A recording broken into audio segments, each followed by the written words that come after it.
to another live episode of Halftime Adjustments. Your host, Eddie Arnell, my man G Witt.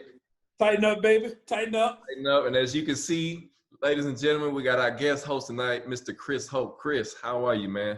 I'm doing well. Excited to be on the show. Man, we're excited to have you here, man. This is an honor of ours to have you here to talk a little football tonight, and it's going to be a great show. We can't wait to get into it. Before we get started, I got to tell you guys that this episode is brought to you by Jacqueline Skin and Image. Beauty is an eye beholder. You know, pedicures, manicures, facials. That's right. You know, eyelashes. Eyelashes are some of their specialties. So if you want any of those services, give them a call. Look them up. They're over in Lennox Village. Again, Jacqueline Skin and Image. Beauty is in the eye of the beholder. So, Chris, man, it's like I said, it's an honor to have you on the show. You know, we want to talk a little football tonight, talk a little bit about your career, you know, just kind of discuss some things. And so everybody can get a chance to get to hear about Chris Hope if they've never heard anything about him, which I doubt.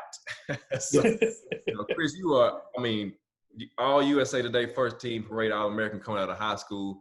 I know she has some rushing stats, so you played some running back and some DB while you were in high school? Oh yes, sir. I used to katote the pill, as they say. Oh no! That's old school talk, right? I know that's right. That's right. So, I played pretty much every position. I started playing football, organized football, when I was 7 years old. I played quarterback, linebacker, safety, tight end, pretty much every skill position. But my natural position has always just been safety, the last line of defense. And I think playing on offense, being an elite running back, I was ranked top 5 in the country at running back as well, coming out of high school. So I had a good vision, good explosiveness, and good balance. So I could see the field well, which obviously translated to me being a good safety, because I could kind of, you know, predict whatever hole running back was looking for. I had a good feel for what offenses were trying to do, and it just helped propel me to be a great safety. Outstanding. So when you were coming out of high school, you were getting recruited for both. Was there one in particular school that was giving you more attention at one position over the other? Well, all schools recruited me as safety, of course. As you said, I was, you know, I'm not bragging or anything, but I was the number 1 safety or defensive back in the country my senior year in high school. Mm-hmm. But Michigan at the time had Charles Woodson, who was my idol, you know, growing up, being a two-way player coming out of high school. He was also an All-American running back and All-American cornerback. So they were drawing a lot of comparisons between Charles Woodson and myself. You know, we were about the same height, you know, same weight, pretty much everything lined up. And then that year, I actually won the Heisman Trophy, which was pretty much amazing to me. Being the first defensive player to ever win the Heisman. So I remember when I went on my visit, you know, that was the big sale. You know, you're going to be the next Charles Woodson. Right. The offense and defense. So that was a big sale for me, but everything sounded good until I felt that wind blow. And I wasn't even bald head at the time, but that wind, it cut through that little jacket I had so bad, I said, I don't know.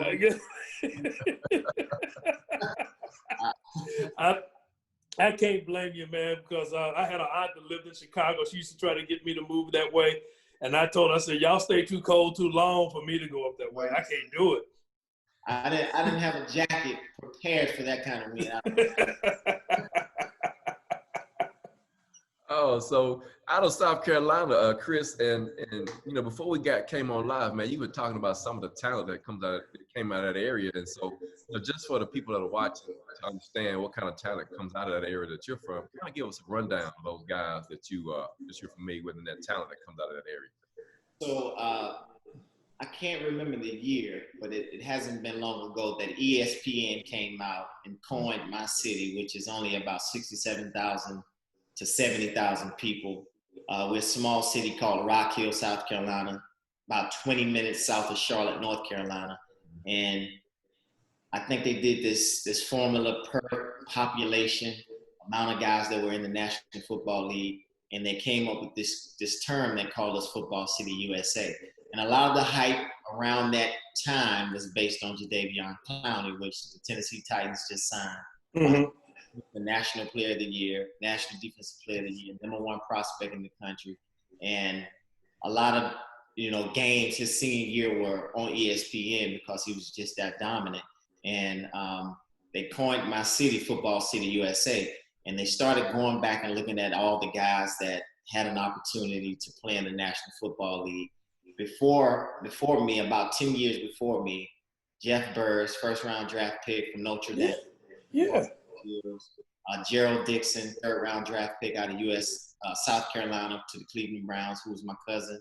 Jeff Burris was my idol. I watched him and went to all his games in high school and got him to sign autographs for me. I remember that like that was yesterday. Rick Sanford, who was a first-round draft pick out of University of South Carolina to the New England Patriots, he was actually one of the first guys.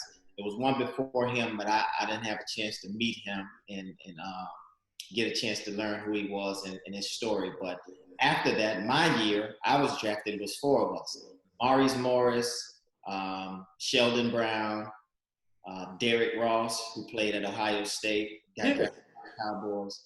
We were all drafted in the same year. And then after that came Ben Watson, who's, had an amazing career, tight end for the New England Patriots. Jonathan Joseph, who also played for the Titans. Wow.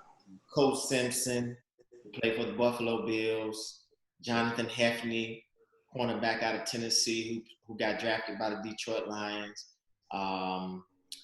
Jonathan Meeks, a safety for the Buffalo Bills.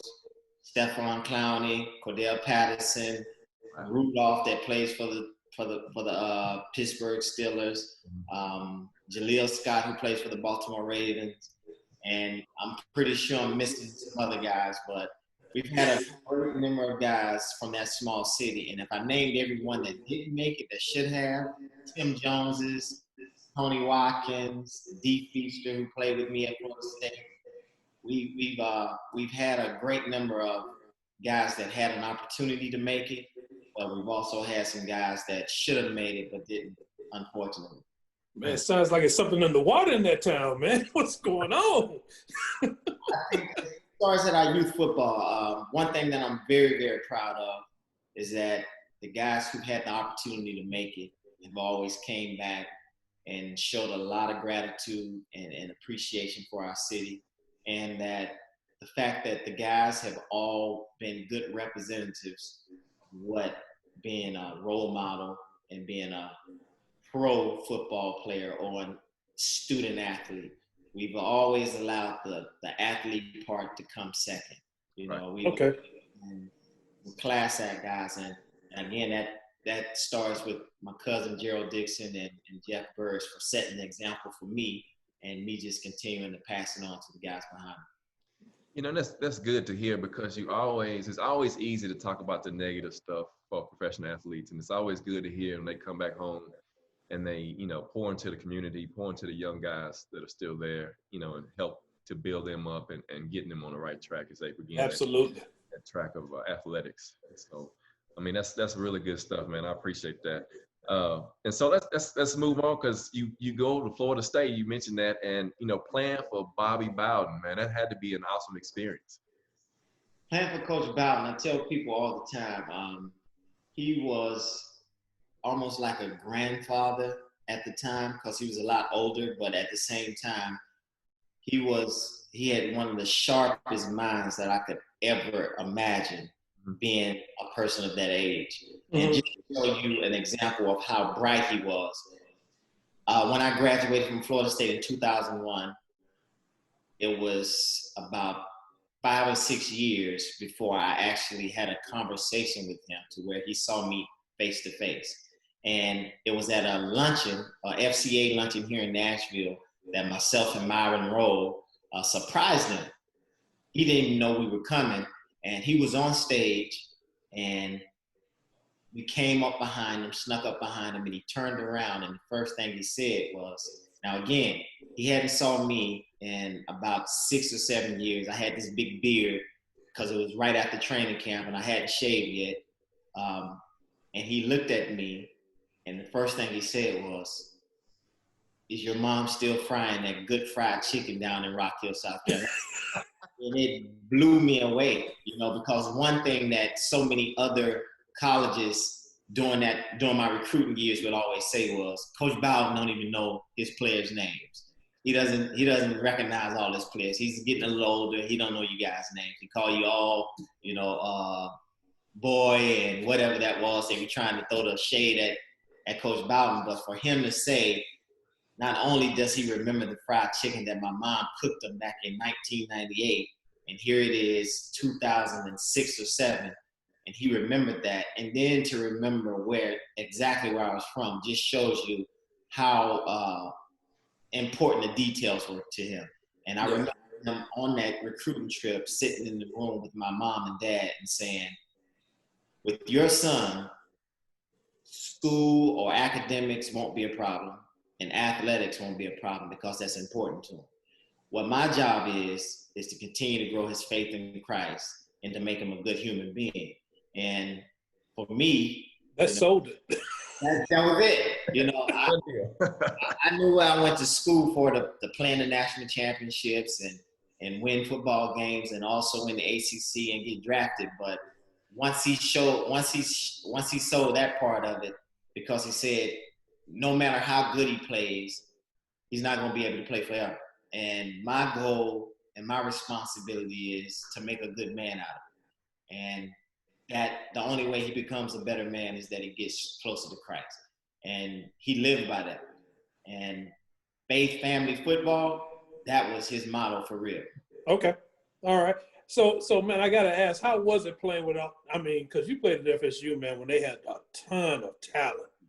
Man, how was it playing with those guys? Because I imagine that your practices were probably could be considered somewhat more competitive than the games were. Correct. Absolutely. Absolutely. So I'll say the blessing behind playing for Florida State, and I could have went to Clemson or South Carolina or Michigan and all the great schools during that time.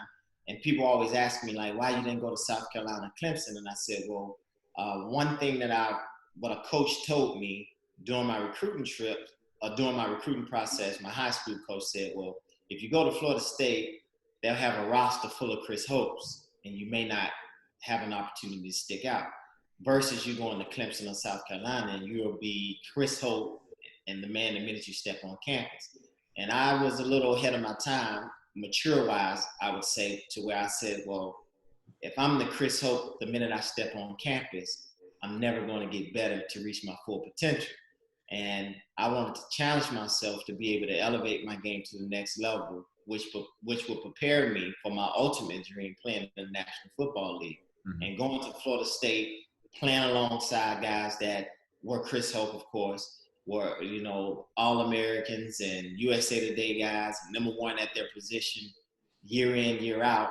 It challenged you to not only be the best football player you could be, but also be in the best condition you can be. Also learn how to compete every day because you had no days off.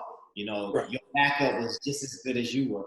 You couldn't afford to twist your ankle or, miss a class or come late, because if you let that guy behind you get a glimpse of the field, that may be the last time you played. That prepared me mentally of how to prepare every day I hit the field. Practice was translated into playing at a high level on Saturday, and then getting drafted and not being overwhelmed by all the guys that you watched on Sunday and some of the stars that you just dreamed about being when you were a kid, and now you have an opportunity to play with them or walk in the locker room with them.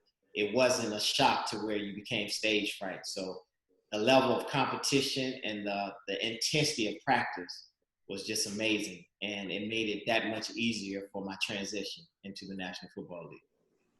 Right. That was the question I was going to ask you, Chris. It was how hard was it to maintain your position with all that talent? And you pretty much just answered it. You have to be there. You have to play. You can't take a day off or a playoff, right? Because you could very well be replaced and never see the field again, right? I remember my sophomore year, we were so loaded. We were so loaded in the secondary. We were literally having 2 starting lineups. And I mean, at practice, we were great in practice as if it was game film, to the point where if you didn't perform at practice, you may not be starting. And it was that close to where, you know, you had to really do something to separate yourself from the guy beside you. And again, it was a mental thing, not so much as a physical thing, because we all had talent. We were all fast. We were all strong. We all could run. But it was just, again, Coach Bowden was a guy that was based on those small details.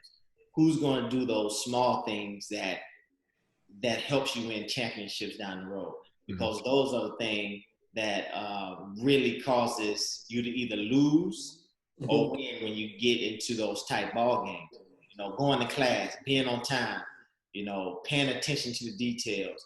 Coach Bowden say, you know, he used to give us this rest because it used to be so hot in Tallahassee that he would give us breaks throughout practice. He wanted us to go full speed, but during those breaks, he wanted us to hustle, to sit down under the shade and get a drink of water.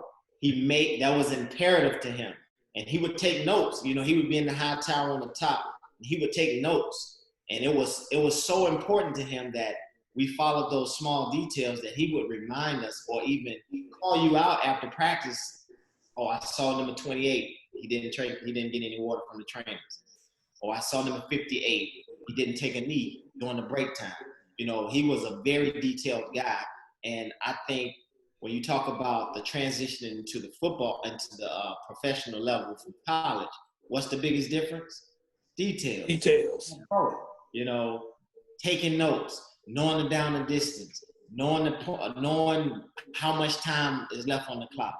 Because again, the talent doesn't really change. Everyone's strong, everyone's fast, everyone's athletic. But do you know your assignment, and are you doing your assignment to the best of your ability every play? That's what separates the Hall of Famer, the All-Pro, and just the rest of the guys.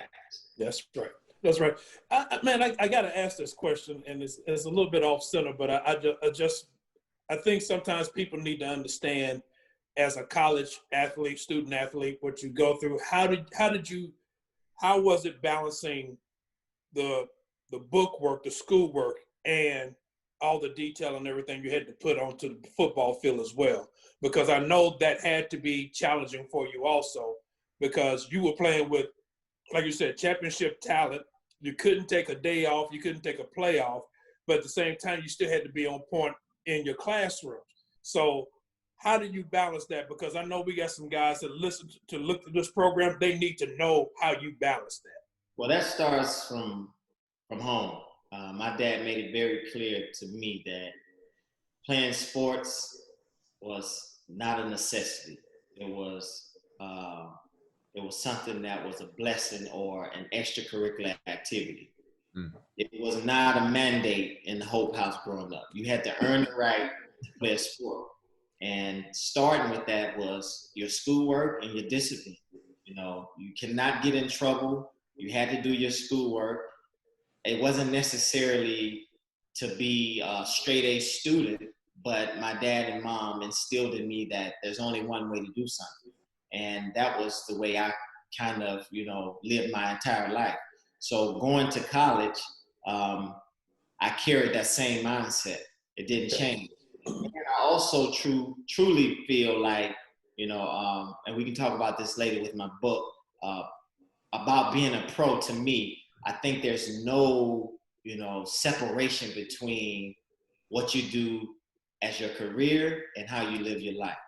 I can't strive to be an All-American safety, an all-ACC safety, national champion, and then be a third stringer in the classroom. Doesn't work that way. I couldn't give half effort in the classroom and be willing to die for it on the football field. My mind was wired one way. You think about playing in the National Football League. I couldn't be an all-pro, Pro Bowl safety for the Pittsburgh Steelers or Tennessee Titans, a Super Bowl champion, and then be, you know, a backup dad or a backup husband. You know, right. It doesn't work that way. You know, when I think about being a true pro, that means being a professional in every aspect of your life. The way you carry yourself, the way you talk, the way you walk, the way you dress, the way you respond to people, being on time. All that says pro to me. And I was wired to where I couldn't cut it off. So work, that was a part of it. I was a student athlete. You know, I had to be the student first to afford me the opportunity to be an athlete. And you know, I always tell kids that regardless of how great of an athlete I was, being sports was always my plan B. You know, education was the only thing that no one could take away from me. My dad told me that you never know what kind of coach you run into. You know, you never know what kind of systemic systems that are set up to hold you back that you can't fight against. But what they cannot take away from you is what you know and what you know. And I truly bought into that.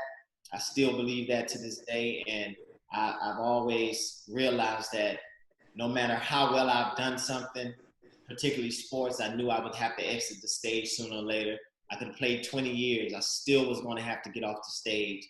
And hopefully I live another 80 years. I knew that my education was going to be eventually the foundation that I would have to come back to.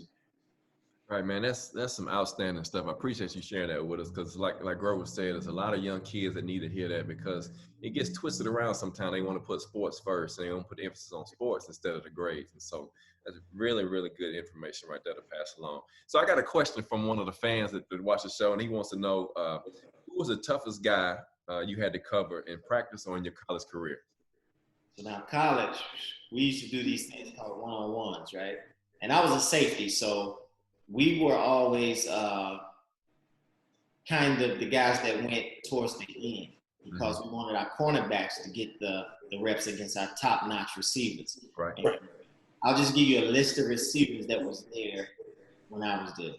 Okay, you had Peter Ward, right, one of the greatest all-time college receivers, or football players, period. You had Ron Dugans, Lavernez Coles, Javon Walker, Juan Bolden. You know, it was, and we had a bunch of guys that, you know, Talman Gardner, those guys didn't necessarily have the long careers or get the, you know, the notoriety that the Peter Warwick's got. Man, we had at least about 10 to 15 guys. And again, I played safety, so we would, you know, get our reps in. Don't get me confused on that. But at the same time, we would try to let our corners go so they could kind of get most of the reps, because they would be doing most of the man-to-man coverage.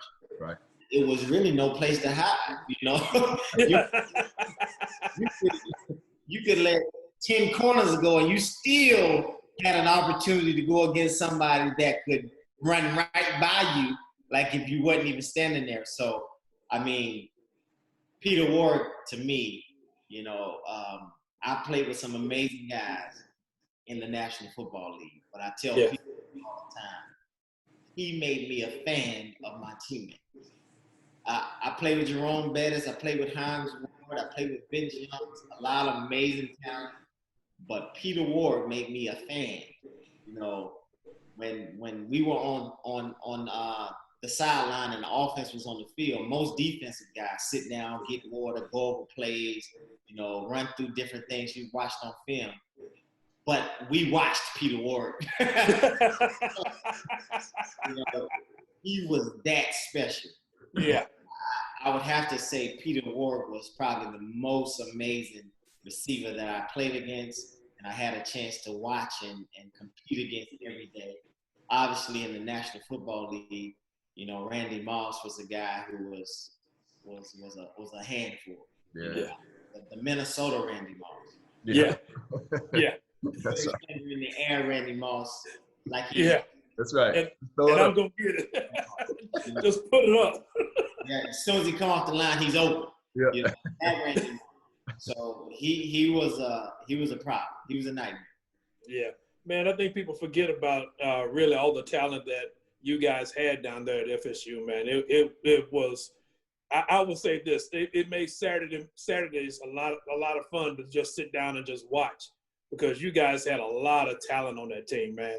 And you mentioned Peter Warwick, man. I just remember all the other guys that played there that it just never stopped. Right. You know, you guys had a ton of talent. Of course, I love defense. So I was a lot of times just watching the defensive side of the ball, just seeing how you guys were playing. But yeah, you had talent all the way around. Right. It was an opportunity to really compete and elevate your game. Yeah. Because again, and one thing I loved about Florida State more than anything, and that I think so many athletes, young athletes today take for granted, is the fact that we were all hungry. We worked hard. They worked us so hard in Florida State. I mean, they worked us like we were probably the most least talented team in the country. I can't believe the amount of how hard we worked. And it was some intense work. So now that I look back at it as an adult, I realize why we won so much, because it wasn't just the simple fact that we were super talented and we had, 5 stars from top of the bottom of the roster, but we outworked everyone in the country, guaranteed.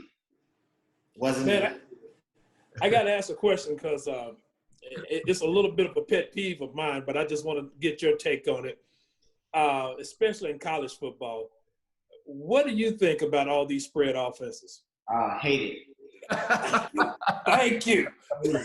I get it. I mean, I get it, but it trickles down to high school as well. It does. Yeah. I think it starts with the fact that in all professions, I think the importance of money and the importance of position or title has really just really destroyed all basis of jobs in America, I think. We think about teachers when we were younger. Mm-hmm. Teachers taught us and they cared about us like they were our mothers and our grandmothers. They loved what they did. It was a calling for them to be a teacher. They just didn't take the job for the benefits. They didn't just take the job because it was the easiest major for them to get. You think about coaches, high school coaches, elementary coaches, they were getting paid absolutely nothing. They just coach you because they truly, genuinely loved what they were doing, and they were trying to impact the men or young boys in their community. They had no aspirations of becoming a high school coach. Mm-hmm. They only were, their gift in life was to be a small fry, pee-wee, grade Y coach. Mm-hmm. High school coaches were the same exact way. They had no inspiration or admiration of going to college. It was, I'm here to serve these high school kids, make them better men, make them better football players, make them believe that they can achieve anything in their lives, mm-hmm. and eventually make them become better men and husbands. College coaches. Coach Bowden could have coached in the league. Coach Patel could have coached in the league. Those guys, their home was college football. Mm-hmm. But now you have coaches that are trying to get to the next level, trying to get to the next job, trying to get to the next big paycheck. And just like athletes, but they hate it when athletes do it. That's crazy. They hate it when athletes do it. But everybody's trying to get to the next level. And again, I'm not against that part of it, because as a kid, my dream was ultimately to get to the National Football League, which was my ultimate dream. But there's a process in it, and you have to be present and in the now when you're in whatever stage you're in life, versus these high school coaches and college coaches that run these systems that are not developing kids, they're pretty much tricking kids. You think about running a play that looks exactly the same, mm-hmm. 3 and 4 times in a row, mm-hmm. and you're showing a 17-year-old the same play. Sooner or later, he's going to get tricked. He's going to get fooled by it, because if you watch Sunday football, grown men get fooled by these plays.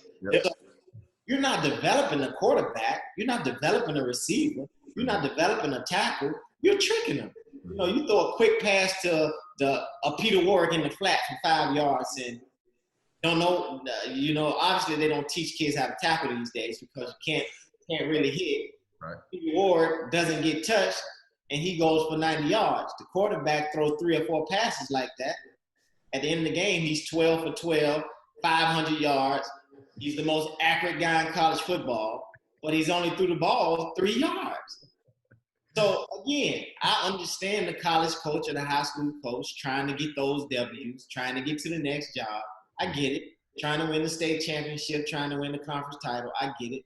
But I think it's very important for them to say, this is a guy who has the potential to go to the next level. Mm-hmm. So let's stay after practice and let's work on some snaps under center. Let's work on something that is going to help you be just as successful on the next level as you are now, because if not, I'm cheating you. I think about another quarterback, Justin Worley, who played at the University of Tennessee, mm-hmm. from Rock Hill, South Carolina, broke thousands of records in high school, very great quarterback, mm-hmm. but he never took a snap on the center. And then he gets to the University of Tennessee, and he looks like he's just got introduced to the game of football. Lost, yep. He cannot take a center. He can't take the snap from the center, drop back, read the safeties or read the linebackers. He didn't know how to do it. Mm-hmm. Now, he's pretty much done playing football, and he had all the potential in the world because he could make the throws. He was a smart guy. He just didn't have the experience. You think about Vince Young, same thing. Yep. You know, he struggled his first year trying to take the ball under the center. He struggled trying to figure out the offense of an NFL team. But it wasn't that he wasn't talented. It wasn't that he couldn't figure it out or couldn't do it. He just didn't have enough experience. Mm-hmm. And the game is just so fast in the National Football League. You don't have time to reinvest, breaking all those bad habits and building him a foundation that he never had. Right. And I'm glad you said that, because I used to have a thought in my head most of the time, and it has somewhat changed a little bit, that most guys who come out of a spread offense, quarterbacks specifically, really don't make it in the NFL because they struggle so much. Because, I mean, like you said, it's just all the same stuff. They're tricking them. It's you don't read anything. It's one read and go. Right. So I'm glad you said that, because it spread offenses drive me crazy. I get sick of it. So Chris, one thing about Florida State, with all that talent, they had to win, right? You had to win. So you went to the pinnacle in the BCS championship game against Virginia Tech. And so it's rare for a college player to win a national championship and then go to the NFL and win a Super Bowl, which you, in your case, you were able to do that. And so about that BCS championship game, because it was the second year of the BCS officially as far as the format of the BCS championship format goes. And so playing against Virginia Tech and Michael Vick at that point. So I like to say that we still have the bragging rights, no matter how well Clemson and Alabama and Ohio States are playing right now. We're still the only team to go wire to wire. Number one in the country from preseason to the end of the season, undefeated. And Michael Vick and the Virginia Tech, Hokies were a great challenge, but again, we had number 9. They had number 7, which was talent. And he went on to have an amazing career in the National Football League. We all know that. He was thorn in our side that Saturday night. Mm-hmm. And he gave, Sunday night, whatever night it was, a Monday may have been, Monday. And he gave us a handful of problems. But in the second half, we adjusted and we started pounding them and frustrating them. But I think that he received a lot of praise, and he deserved it because he played well against us. And, that's the gift and curse of playing at Florida State. It's almost like playing against LeBron James now. Mm-hmm. Everyone plays him as hard, tooth and nail from start to finish. Mm-hmm. And they realize that if they play well against LeBron James, they end up becoming an all-star, end up getting a big contract, end up becoming, a guy, Yeah. Kawhi Leonard, Paul George, all those guys that, played him halfway decent. They still averaged 30 or still put up big numbers, but they played him halfway decent, and they became perennial all-stars and well-known guys. And Michael Vick was the same way with us. I think anytime you played well against Florida State, you had an opportunity to shoot up the charts in the draft or become a household name in college football. And that's, heavy is the head that wears the crown. So that's right. But, again, I don't remember the game being as close as some people try to make it. because I was there and I know what was being said on the sideline. You know, I think we jumped out on them, you know, and got a lead, and then they started to come back. But I can recall, because I was there, the Peter Warricks, Chris Winkies, and all those guys that were preparing to get drafted, they were about to check out the game, almost like, well, you know, this game is won, and, you know, I'm not trying to get hurt. I'm trying to get drafted in a couple of weeks, a couple of months. Yeah. And then they start to come back, and if you look at you know, I don't know if you've ever watched the Bobby Bowden Dynasty thing. Peter Ward comes to Coach Bowden and says, let me put an end to this. And Coach Bowden says, put 9 in the game. And that's when he went up top, caught the ball on Whitaker, the cornerback, pass interference and all. And then he came back and I think he ran a punt back or something. And, you know, that's the kind of impact that Peter Warrick had. So for some people, they say, well, you know, Michael Vick played so great and the game was close. I don't recall that. 46 to 29 or something. Yeah, something like that. I can't remember the score, but yeah. But closed the gap or took the lead one time, but we weren't concerned, I don't think. Well, I got one more question along the lines of that. And so from Taylor. Taylor, thank you for your question, man. It said, would it be fair to say Mickey Andrews is probably the best, if not the top, of the echelon of college defensive coordinators ever? Listen, I have been fortunate and blessed to play with some amazing coaches. Always starting from 7 years old. I've had coaches that really cared about me and cared about me becoming an amazing man more than an amazing athlete. Mm-hmm. They've all watered that seed, you know. They've all continued to put that message that my dad instilled in me on repeat. You know, my high school coach, same way. I don't care how good you play. It's a team sport. You have to play the game the right way. Respect your opponents. Respect the game. Never think you're bigger than the game, because this game will go on whether you're playing or not. So that allowed me to always stay humble. Playing for Coach Bowden, I've already told you what kind of figure he was and the impact that he had on my life. But Mickey Andrews, you know, I also played for the great Dick LeBeau. Coach Coward, the Rooneys. So I've had some amazing coaches, but that Coach Andrews, man, wow. He had an ability to not only make all those great players that he coached buy in. I think that's a talent in itself, because we were all the number one. You know, we were all the best thing since sliced bread. And he had a way to humble you and at the same time challenge you. He had a way to find that button in you that would make you do something that you didn't think you could do. And he left it all on the field. He lived by the fact that he will not be the reason that you don't maximize or reach your level of potential. He wasn't going to let you cheat. I mean, he would not let you cheat, not on anything. If he saw an ounce of talent in you, and I think Coach LeBeau saw the same thing. He never saw a player that he couldn't use. Right. Every player that he saw, he found the good in them, and he extracted it out of them, and then he made you focus on the things that you couldn't do well. He worked you to death. He was an amazing coach, and you know, those kind of coaches, you know, today's time, I don't think the players of today could play for a coach like Andrews. No, I agree. He was definitely X-rated. You better believe that. Yeah. And unlike Coach Bowden, he wasn't the same guy that came and showed up at my mom's house. He tried to change the outcome, huh? He wasn't the same guy. Man, he was in your face. He demanded nothing but excellence from you, and he didn't do it one time. He never gave you a pass. I mean, never gave you a pass. You know, you could be an All-American one play, and the next play, you the worst player he's ever seen.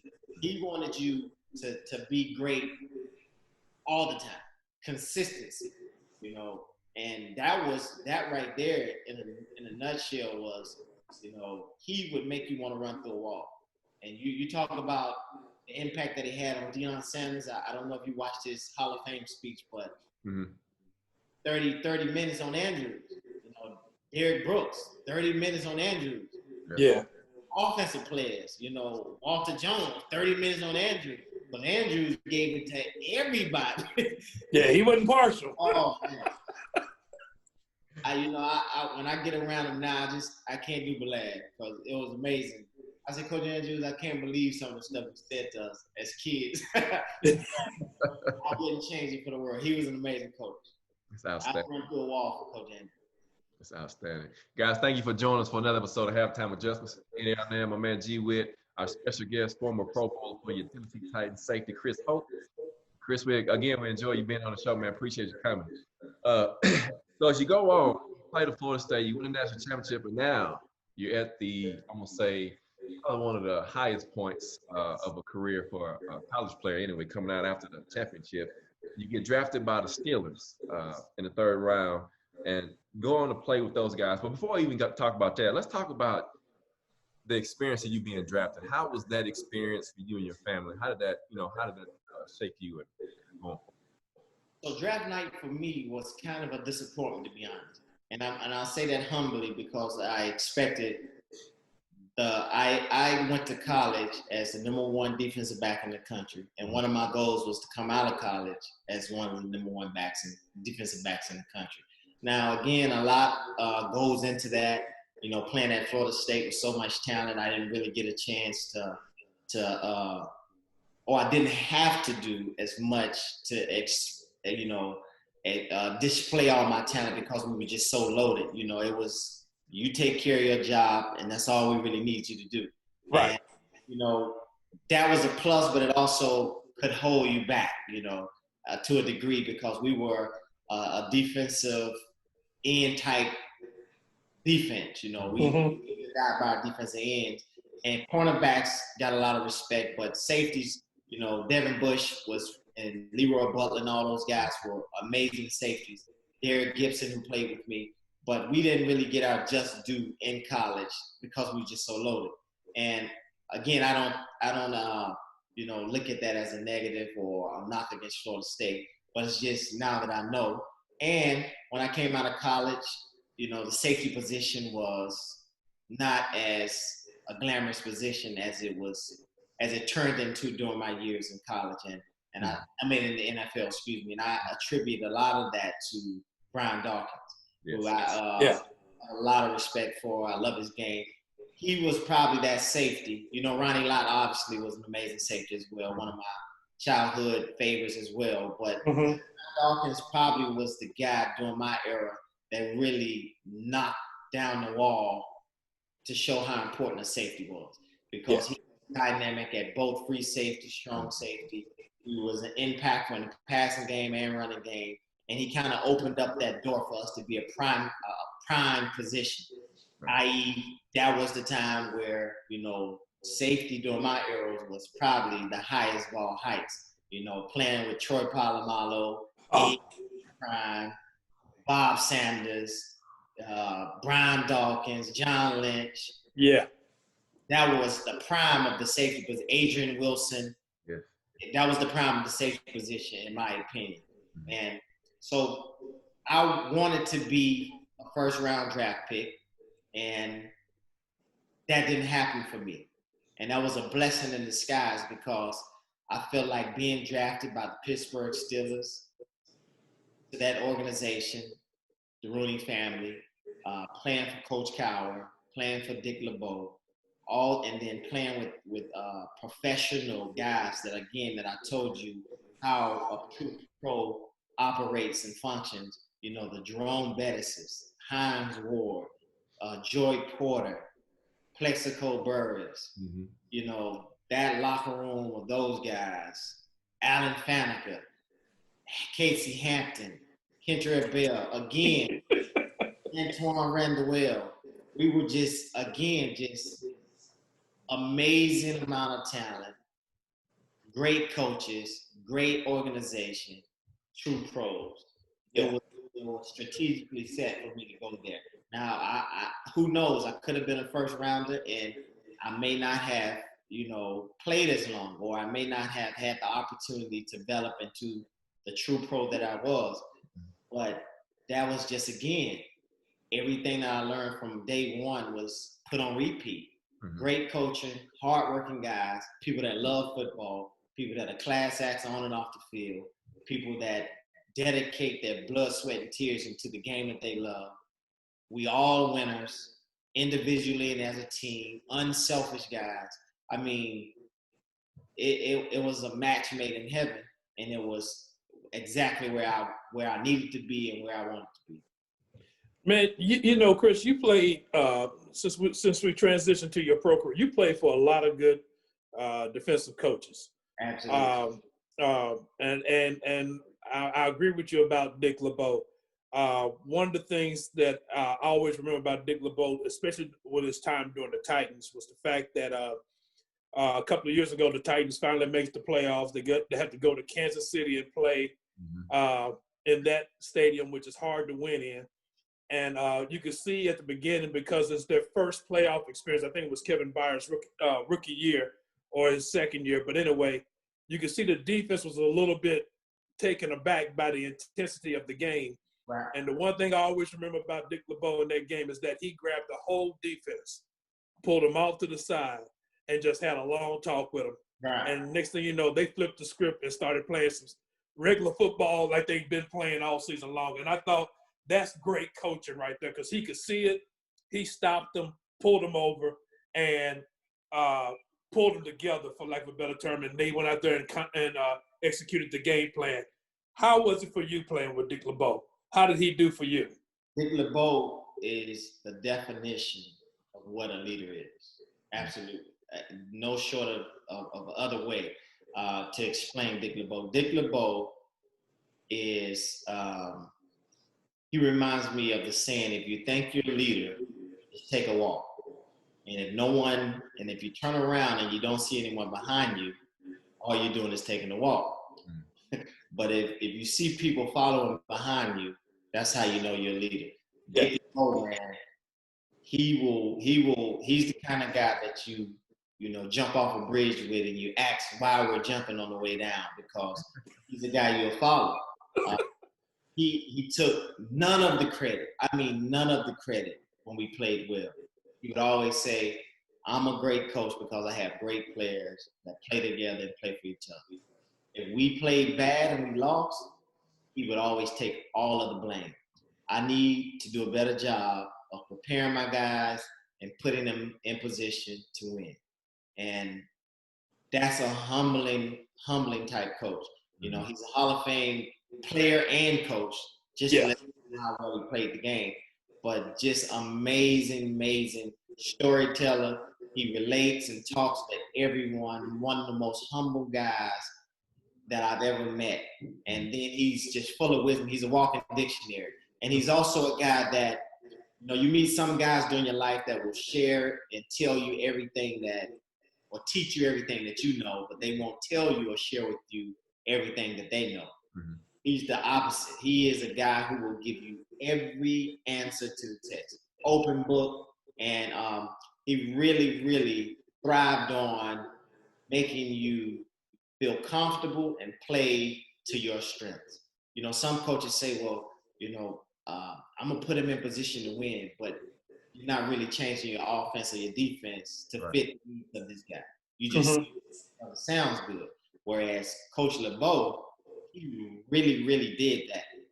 Playing with Troy Polamalu, which a lot of people love to watch him play, and a lot of people think that he was out of control, freak of nature that did things out of the sky.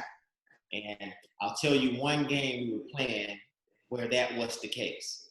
He kind of bastardized our defense and instinctively tried to do something, and it backfired on him. And I remember Coach LeBeau, who never yelled, never screamed, never cussed, said, guys, plays like this will get us beat. Now, he's saying this to Troy Polamalu. things that don't normally happen in the National Football League. Coaches don't normally hold star players accountable for bad plays. He puts the red light on Troy and says, plays like this will get us beat. We have enough talent in this room that if we all play together, do our assignments, and answer the bell when our number is called, we'll win a lot of games. But there are also times where a special guy like this guy that I got the red dot on, we will give you the opportunity to do what you do best, and it'll be a part of our defense. So everybody else will be prepared for whatever comes to your mind. Like Coach Andrews used to say, when you have a light bulb idea, make sure you go in the bathroom, plug it up, or go in the closet and screw that light bulb in to make sure it works. So from that point on, he did a great job of putting 43, we used to call Troy, 43, putting him in the defense where he could go wild. We had a 43 wild defense.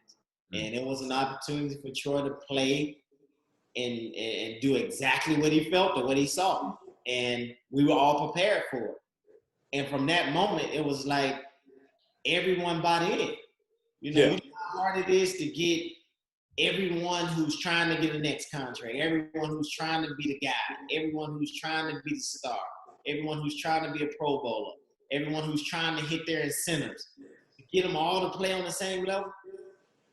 But he had that gift to where he would make a guy, like a Kobe Bryant or Russell Westbrook. Russell Westbrook needs a Coach LeBeau. He would make a guy with a strong personality like that bow down and buy in.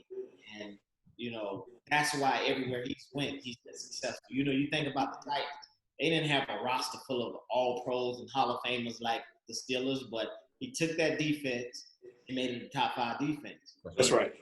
And through his trust and his wisdom, we were in every game while he was here, regardless of how well our offense played. Right. And that's the kind of leader Dick LeBeau is. Man, that's outstanding. You are truly blessed, man, just to be able to play with the level of coaches that you have in your career. We talked about Bobby Bowden, your Dick LeBeau's, your Bill Cowers, and some will say Jeff Fisher's, and so some of the coaches that you had, man, it's outstanding. Learning from those guys, and so you go to from a talented college team to a talented defense in Pittsburgh. So much so that you guys ended up winning the Super Bowl in 2005 after starting 7-5. So kind of talk about that season, if you will, about that run, and how it feels to be in that moment in that championship spotlight. I think our Super Bowl team and our Super Bowl was won the year before, and that's when we went 15-1. Right? Yeah. Played lights out football, and we lost in the AFC Championships to the New England Patriots. I think i.e. Spygate game. Please don't edit that out. It's live, man. I still think that was a Spygate game because we beat those guys, I think 45-21 early in the season. Something crazy. We ended their 21 game winning streak. And so that was our Super Bowl year. I think we should have won back-to-back Super Bowls, but God saw it, another way. And we came back that next year, and I remember, the difference between organizations, because we had a similar season here in Tennessee where we went 13-3. And I remember talking to Coach Fisher and some of the coaching staff during the off season about what did we do different to ensure that we would be ready for the next year in Pittsburgh. And I said, well, the leadership, starting from top down, not from locker room, has to start from top down in those suits and ties in the AC rooms, right, all the way down to the coaching locker room, down to the players' locker room. And I remember losing that game to the Patriots, and it was heartbreaking, of course. It didn't feel real, and it was a bad taste in our mouth that the season had been. We couldn't get to the next season fast enough. But during that off season, there was no doubt in my mind. I talk about this in my book, and I often, tell my wife about it, and I know she's heard me talk about it many times. we knew we were going to win the Super Bowl. No doubt about it. 100% confident. And it was because of the character of the guys on our team. I didn't have to worry about, was Troy getting a big head? Did he get lazy?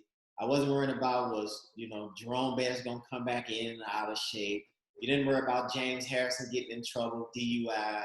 You never worried about any of those Ben Roethlisberger thinking he was better than everyone was humble, hungry, focused, and that offseason was everyone's opportunity to come back bigger, better, stronger, faster, more healthier, and everybody was already glued in. It didn't have to take enough is enough T-shirt over the off season. You didn't have to come up and put no signs.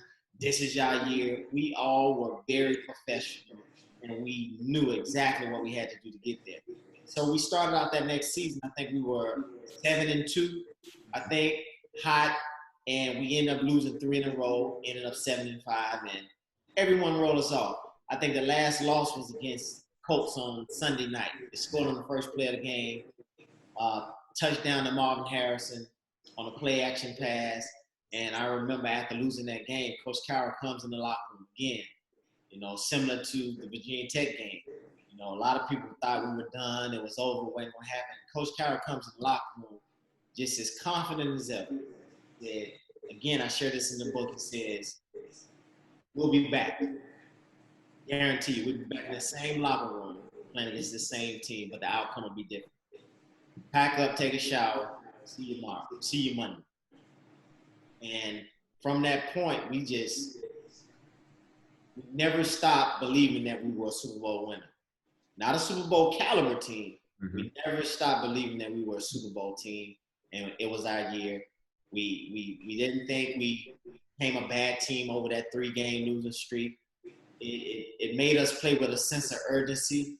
It made us play with alertness, that we played with more attention to detail, and we didn't take our opportunity for granted. And we went on a streak, ended up winning the Super Bowl. And the unfortunate part about it for me was that I became a free agent, and I never had a chance to wear the crown, so to speak. I never had a chance to really enjoy it. No different than my Super Bowl, no different than my national championship, Florida State. I was laughing because I was going through some of my scrapbooks with my kids the other day, and I saw a letter that our coaching staff from Florida State gave us, and it said, Monday. Now, we played the championship on Monday or Tuesday, I think, and we flew back to Tallahassee, and it was a letter in our locker that next Thursday saying, Matt Drill's off-season workout starts Monday. Let's do it again. I was telling my wife this is the reason why I never had a chance to live in the moment. It was because it was our goal. It was expected. It was the standard. So you can't be surprised by something that you set out to do and that you expect to do. So we really didn't get to enjoy it. And that's the same thing with the Super Bowl. If we would have won it the year before, we probably would have been, flipping cards and just so excited because it was a fluke or it was a shock to us. But that next year, it was, man, we hugged, high-fived each other and said, hey, that's what we set out to do. Yeah. And I never really got a chance to really enjoy it because I had to start, visiting these other teams, trying to see where I would end up because I was a free agent. But in fact, I got a picture I'll share with you. This was my last. You can see that? Yeah. It was after the game. That was my last picture in the locker room as a Steeler, man. Me, Troy, and Deshae Townsend, and one of the managers, equipment managers that I love to death. He was always a good friend. That was one of my last pictures in the locker room, and then this was my last practice, man, as a Steeler, man. Oh, okay. That's cool. Oh, man. That's all right. I had no idea that it would come to an end, but I didn't really get a chance to enjoy that Super Bowl part of it because I was young. And, it was an amazing experience. Now that I'm retired, I realize how hard it was to not only get there and win it, but to come off of a 15-1 season and not have that hangover that I experienced when I was a Titan. But you guys did something. The Titans went through something similar this past season. You guys went on the road, Right. and won all 3 games, and then went to the Super Bowl and won that. Because we were talking about it during the time of the playoffs, how the Titans had to go through those road games and how hard that is. I don't think people really understand how hard it is. Now, you guys, y'all were rolling at that time, Right. but we were just talking about how hard it was for the Titans when they did it, because it was just one, it wasn't expected, and 2, they really pushed themselves. And I thought by the time they got to Kansas City, they were pretty much burnt out. Right. So most of my friends call me Forrest Gump when it comes to the football part. They say I've been in all the right places at the right time. Being the first team I was part of the first team to ever win the Super Bowl all road games, being a 6th seed. I was on the team that won one for the thumb for the Pittsburgh Steelers. So God has really had a huge, huge hand in everything that I've accomplished. And I know that it wasn't by chance, but it was strategically planned for me to be in all these places at the right time. Yeah. Yeah. And so go ahead, Eddie. Oh, I'm sorry. No, go ahead. Okay. So I was kind of curious, and I'm sure some of the fans are too. So why Tennessee? Why did you end up choosing Tennessee to come to as your next destination? So Tennessee, for several reasons. Again, I never expected to be a Titan because I always, again, being a kid, dreaming of playing in the National Football League, you don't know the business side of it.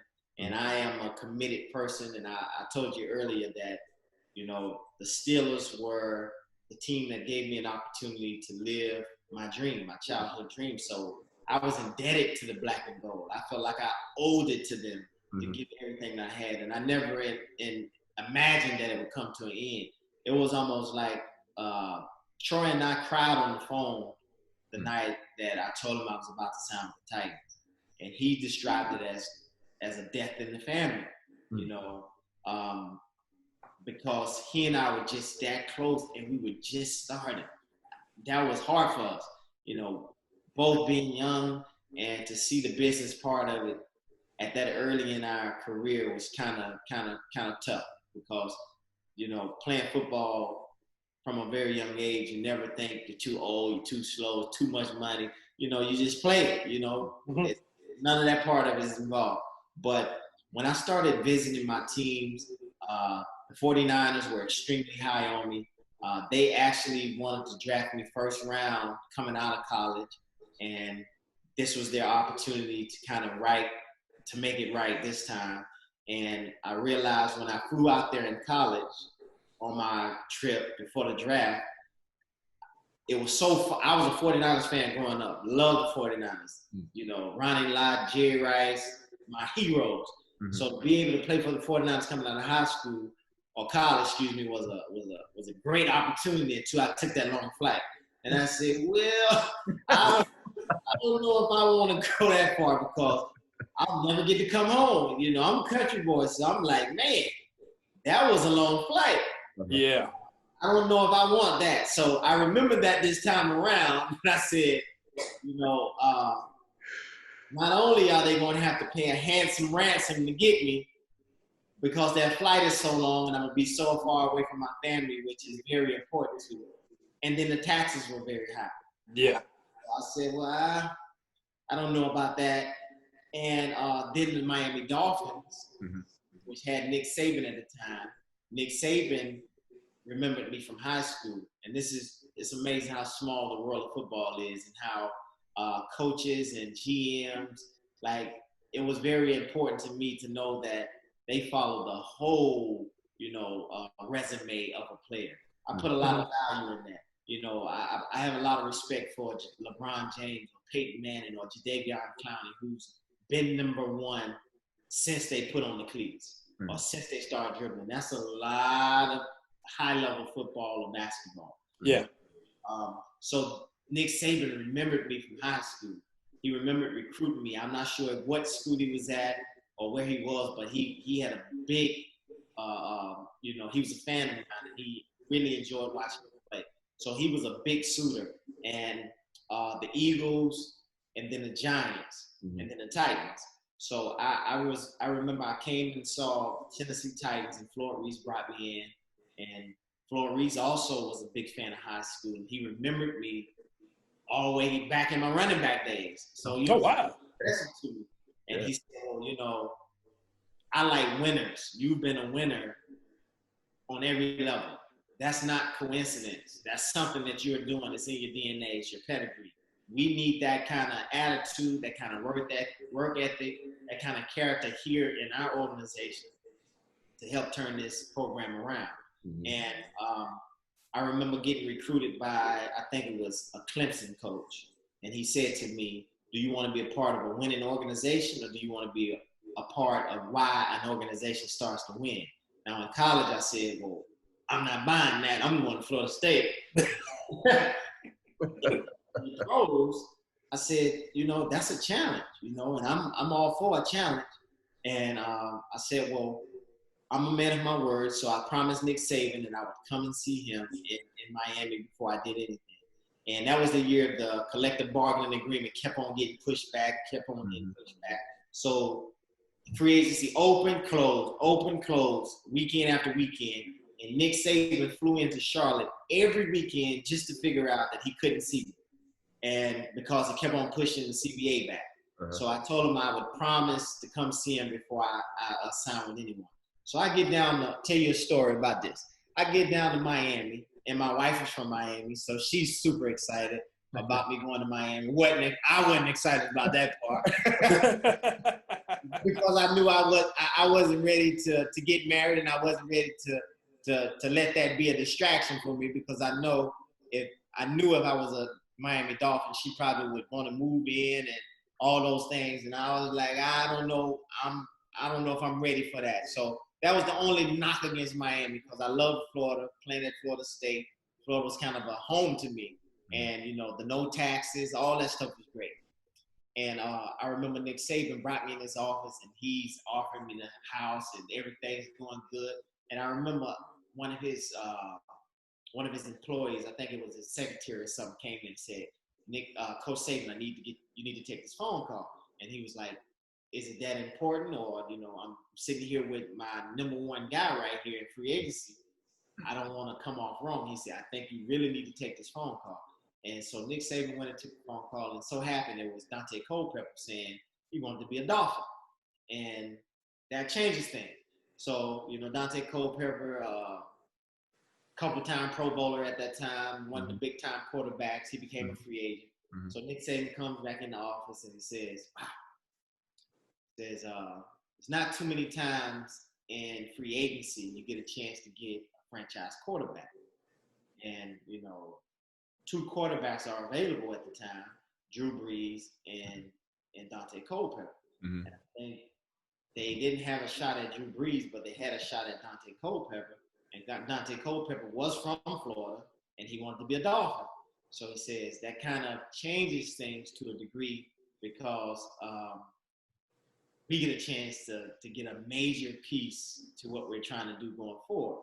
And he says, Chris Hope, if you buy this nice condo on South Beach, this high rise that's looking out, seeing the ocean, and you got all these marble floors and all this. And he said you spend a lot of money getting the condo, but then you don't have the same amount of money to invest in furniture.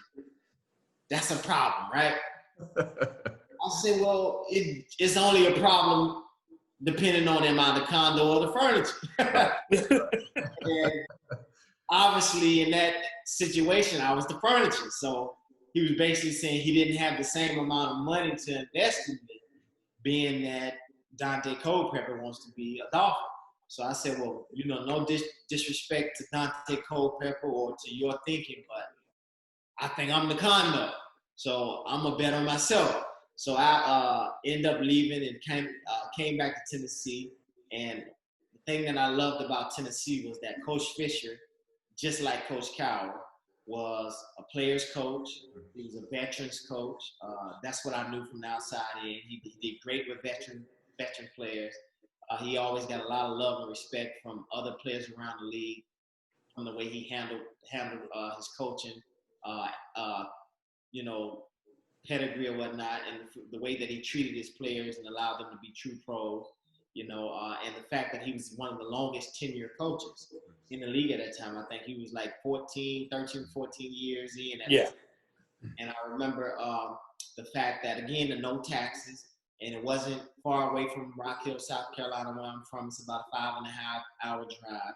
And I also remembered the fact that the guys that signed there for the Titans normally got their whole contract if they performed and they did what they were supposed to do. Whereas, I go to the Dolphins or I go to the 49ers and sign this big deal and we don't turn it around, and now they're saying, well, we brought this stud in and we brought all this money and paid him all this money. He's supposed to be the savior, and it doesn't happen. Now you end up getting cut or getting released because you salary capped. And I said, well, the Titans normally pay their guys and they normally honor the contracts if you do what you're supposed to do. So, Floyd Reese and I had a great conversation. We had a good chemistry. Coach Fisher and I had good chemistry. And I remember talking to Coach Schwartz at the time. He said, you're the missing piece. I think what you stand for is everything that we need. You are the one guy that we truly, truly need in this class. Not the Kevin Mawai, not the David Thornton, not the Givens. You are the guy. And I really felt, and I felt like he truly meant that. And I said, well, I'm exactly what you signed. I feel indebted to you now that I signed this contract, and I'm gonna give you everything I got. And that's how I ended up being a Titan. So, man, I got to ask you, because, again, you mentioned all the free agents that signed along that same year with you. Plus, on top of that, Floyd Reese had what I thought was probably one of his better draft classes as well, right, as far as the young talent he brought in. How was it stepping with that team, coming from where you were with Pittsburgh? You just won a Super Bowl. You were in a very strong locker room. I mean, you guys were tight. You understood the game. You knew what you had to do. And now you're coming to a team that really was on a bad losing streak. 4-12, 5-11, and you come in. So, talk about that transition. Well, I lost any hair that was starting to grow on my head. I lost about 10 pounds. Wow. Because, again, it was very important to me. I've never been on a losing team. So that was big. And I also was very, again, I'm like, I've signed all this money. I have to show these people and remind these people of why they brought me here. That was very important to me. I wanted to make an impact on and off the field, and I wanted to infect the younger guys with the winning mentality. And it took a lot more than I thought or that I knew I signed up for at the time, because, I was used to guys being excited about coming to work. I was used to guys that lived at the workplace. I was used to guys that, was attracted to working out. That's all I knew. I knew guys that wanted to work hard. Everyone wanted to be an all-star. Everyone wanted to win a Super Bowl. So that was the mindset of the guys that I played with in college and that I played with in Pittsburgh. And this was the first time that I was around some guys that I really didn't know. That were they in it for the right reason? Did they really love it as much as I loved it? Did they care about winning? Those were questions that I never had to ask or to even think about when it came to who I was lining up beside. And that sent me under the tank for a little bit. I was a little depressed about that because, wow, man, I walked into a zoo, and I don't know if I can tame these animals. And it wasn't so much of did they want to win. It was more about did they know how to win? Did they know what it takes? And now it's like I had to be more of a leader, a coach, a mentor, and player. Whereas in Pittsburgh or Florida State, all I had to do is show up and be myself. I know the guy beside me is going to do his job. I know the guy beside me is just as hungry as I am. But now I had to go back to my high school days and say, I can't just show him I can't just tell him how to do it. I got to show him how to do it. And it has to be every day. I can't take any days off. I can't miss a practice. I can't miss a meeting. I can't miss a game. I have to show them because I have to break all these bad habits, all this bad, footage that they've been watching and programmed with. I have to break it.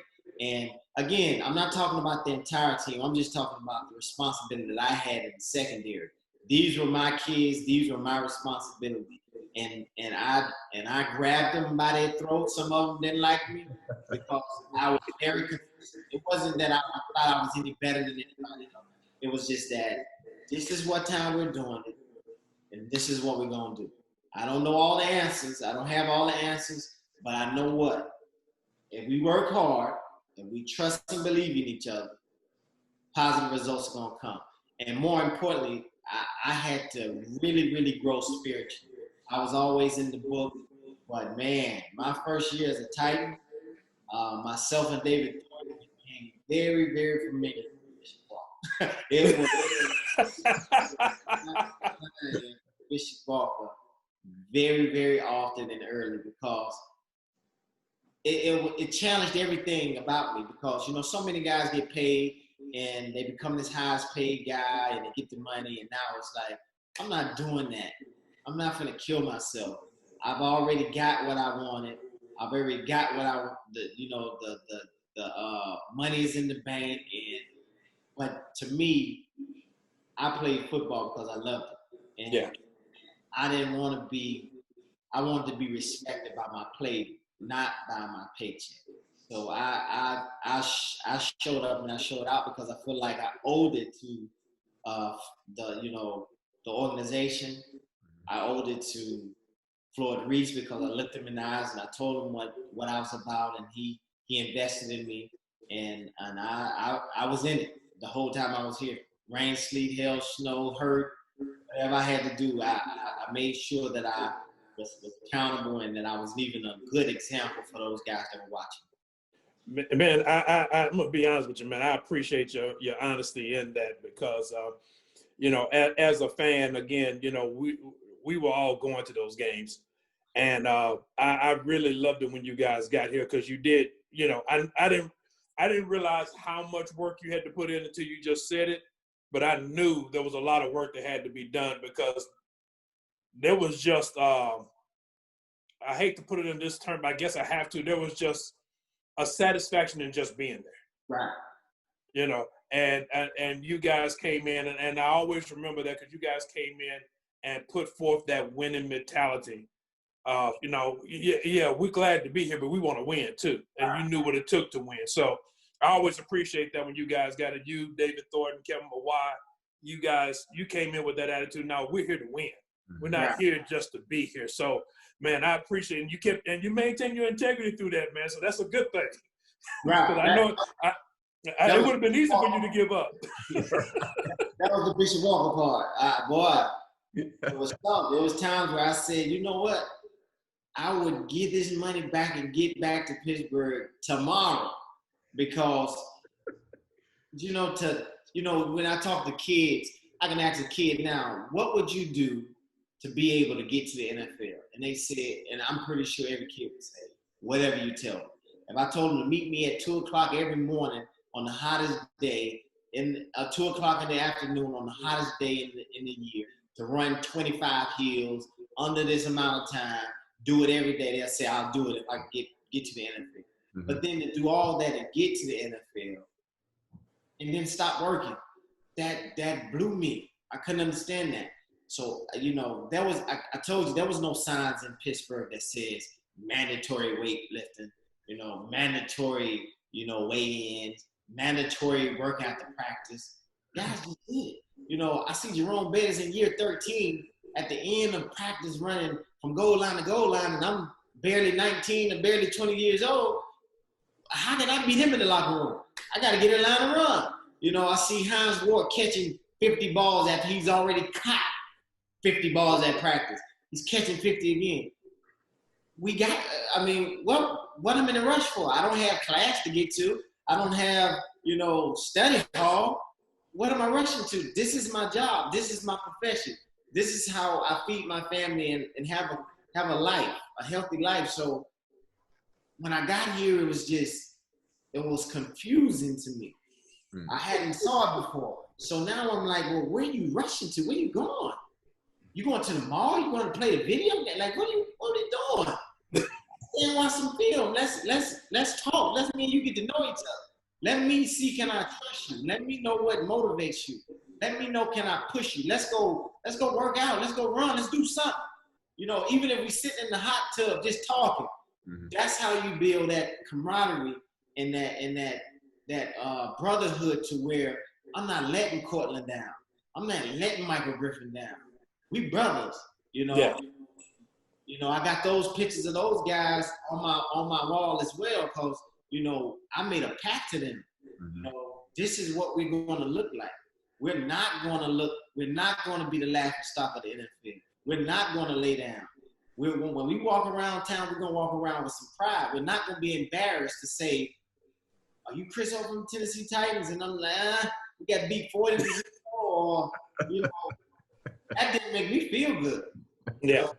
I really poured out my soul to the Titans organization. And I always tell guys, if you think you can play, if you think you're better than what you are, go play for a team, a rebuilding team. And we'll see how good you are. Yeah, that's pretty interesting right there. So thank you for sharing that with us as well, man. So you get to Tennessee, like you said, the culture was different, so there was an adjustment there.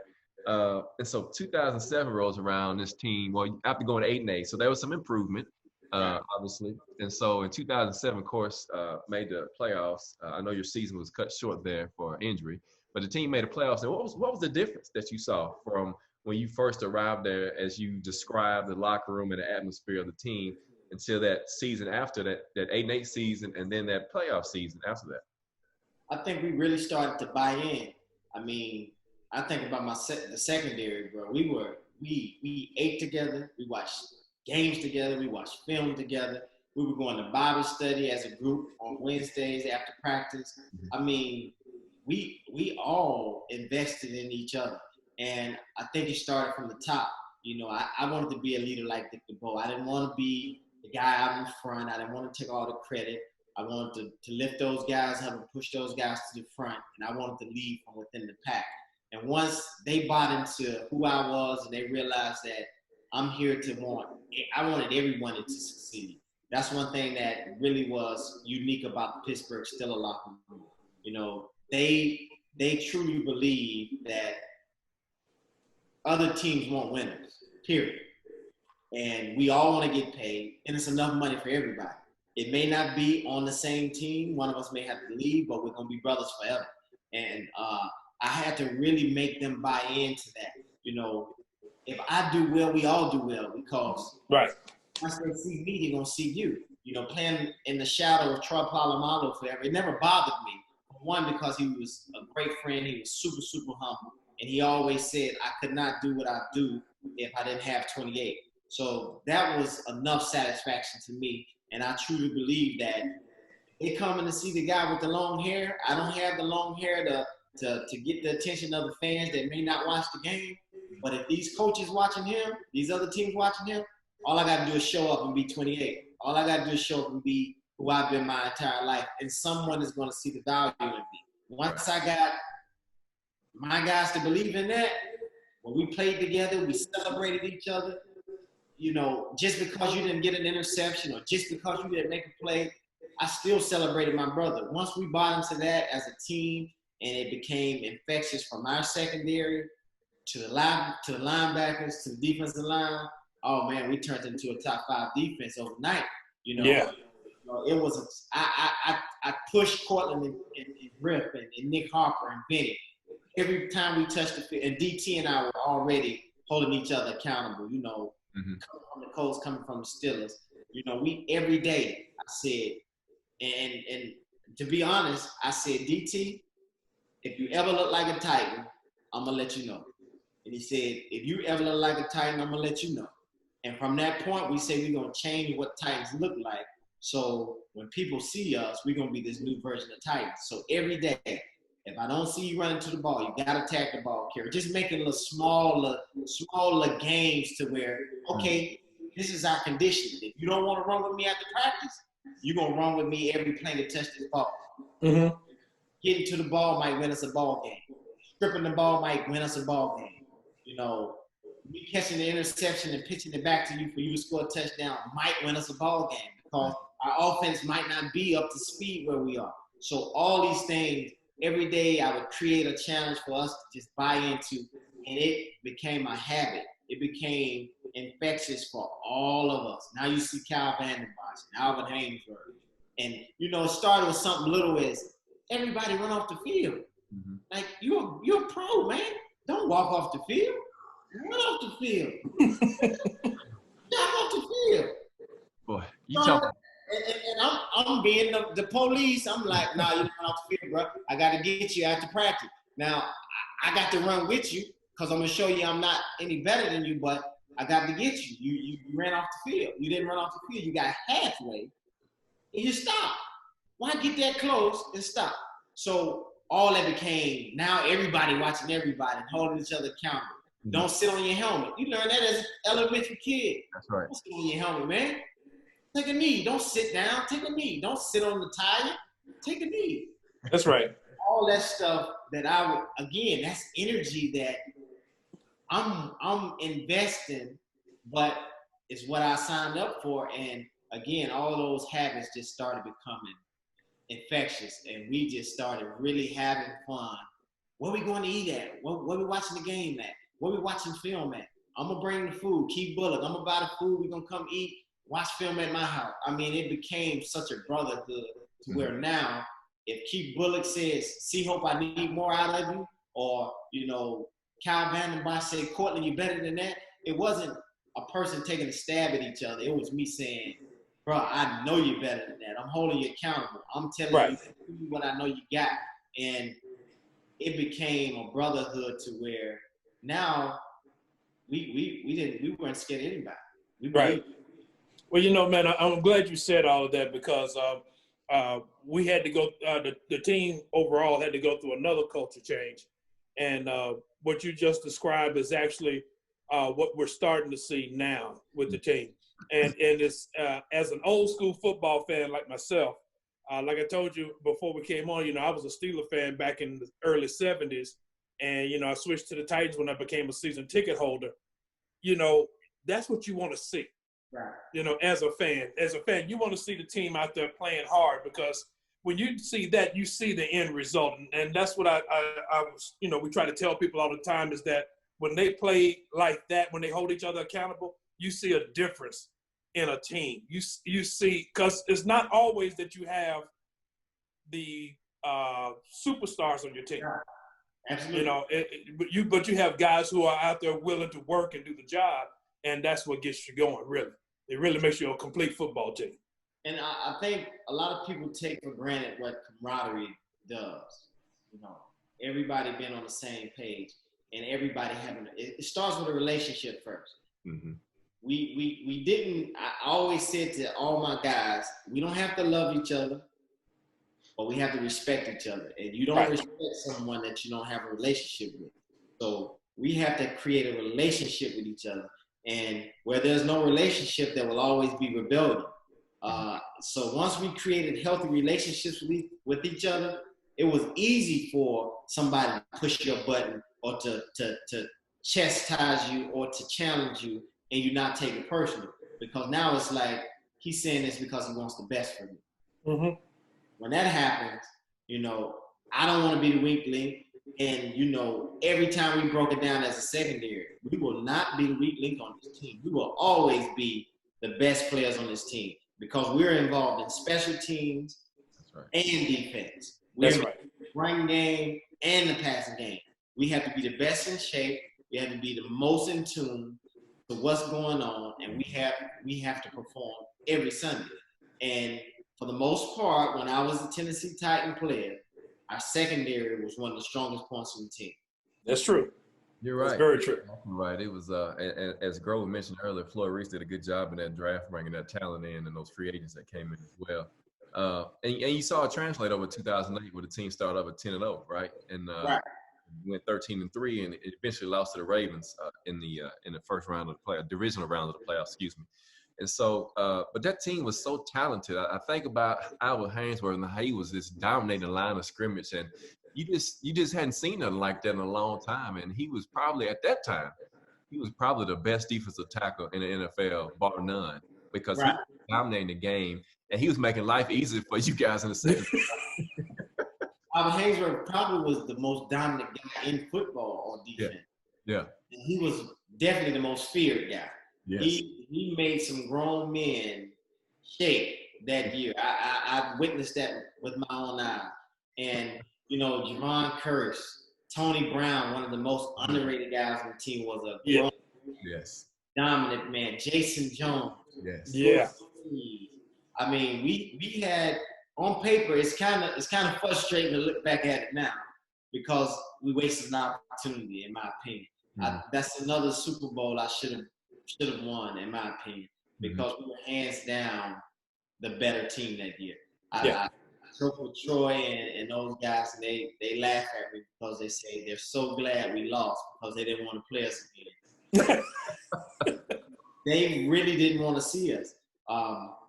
We had a well-balanced, physical football team with great offensive line, great defensive line, where it all starts at. We were a balanced team. I think that the time off kind of hurt us. No different than the time off when I was in Pittsburgh and we had the off week, and getting back into the flow of things kind of rattled us. Being young, that was Ben's second year in the league, first year in the league. Myself and Troy Polamalu and Ike Taylor were young. We were similar to that in Tennessee that year with Chris Johnson and Lindell. All those guys being young, Vince being young, our receivers were still trying to find themselves. They were young. So that bye week kind of got us off task a little bit. And, you have to figure out how to handle success. Success is a tricky thing, not just in sports, but in all facets of life. You start to believe the hype and start to think that you're better than you are. Right. And especially when you come in a city that hadn't experienced it since, Steve McNair and Eddie George's time. It was something new to us. And we really fumbled it away, literally. We didn't take advantage of our opportunity. I think if we could have reset the clock and played over again, we would beat those guys because we were a better team than them. But I think that bye week and also not playing against the Colts that last week. So we had pretty much 2 weeks off. Yeah. High-level intensity football. And playing against a veteran ball club in the Ravens, that was a tough beat for us. Well, I'm going to be honest with you, man. Eddie laughed at me this past season when the playoffs, when the Titans beat Baltimore in Baltimore. Right. Because, man, I was at both games when we played Baltimore in the playoffs and we lost to them. And in both times, we were the number 1 seed in the playoffs. Right. So for me, going to Baltimore, when we went to Baltimore, they're being the number 1 seed, and we get to go in there and we take their lunch. Mm-hmm. I was a happy kid. Hey, Chris, I was trying to tell him, man. I was trying to tell him it's revenge tour. It's time. It was our time. It was our time. We had to get the Patriots back first. We got them, and then I told we're going to Baltimore. We're gonna run them too. And what? He was talking and I wasn't. I was like, I don't know. That's because my heart's been broken too many times. Right. So, you know. Right. I just knew that the team, the way it was built, the way that Vrabel has built this team, and like you mentioned, it starts up front with the offensive line and the defensive line, and you got a strong running game. And if you can play some solid defense and run the football in the playoffs, man, you're gonna be tough to beat. And we saw that. We saw that at this past season.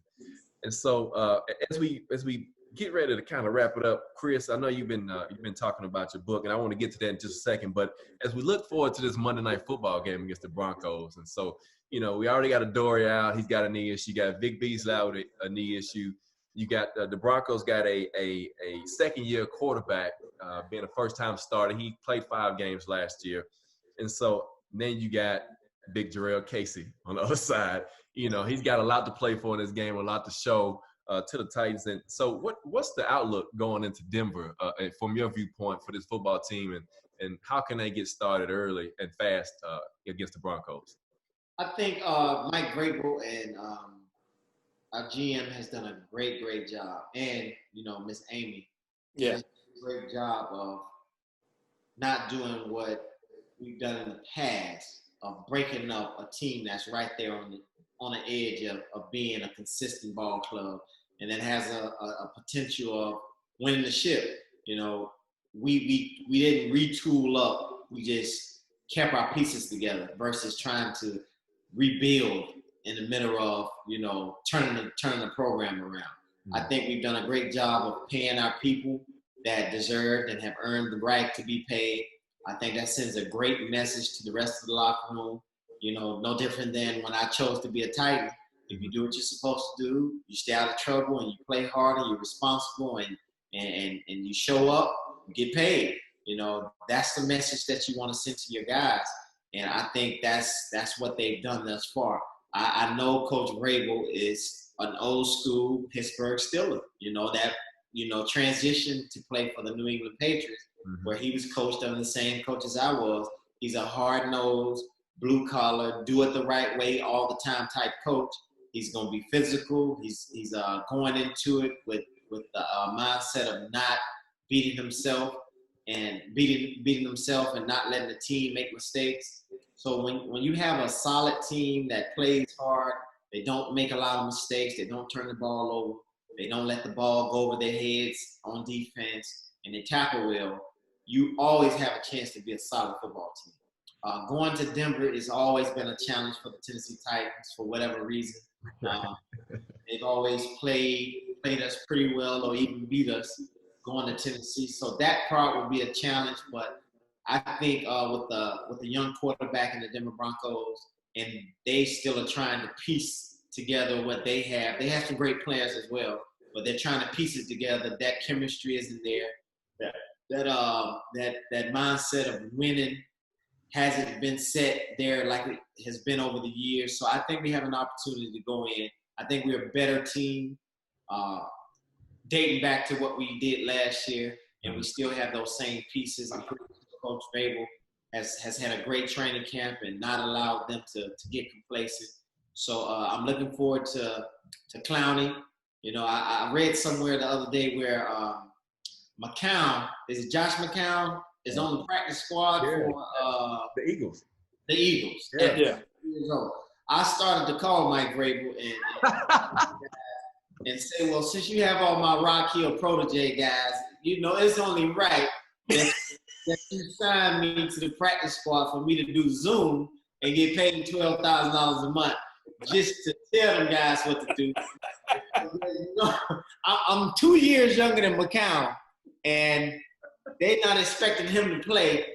That's the least they can do since I got all these Rock Hill boys over here on the team. That's right. I'm going to let this first week go by, and then I'm going to give him a call. I know I can at least help him over Zoom.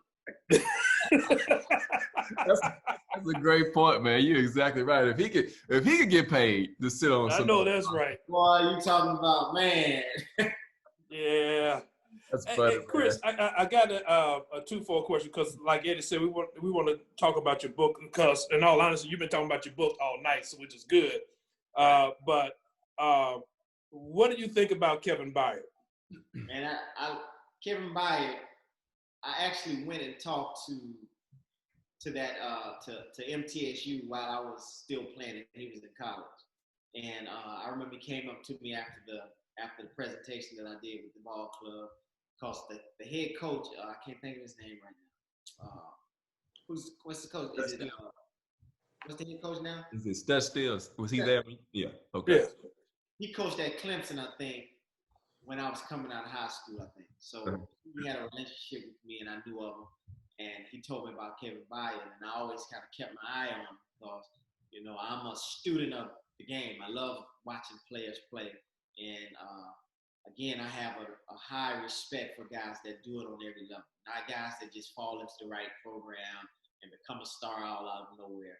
You know, those are guys that, in my opinion, are feast of famine. You know? Mm-hmm. Once they get a lot of money, they may shut it down. But those guys that really love ball, you can give them $1 million a day, and they're going to show up and show out no matter what. That's right. Kevin Byard was one of those guys.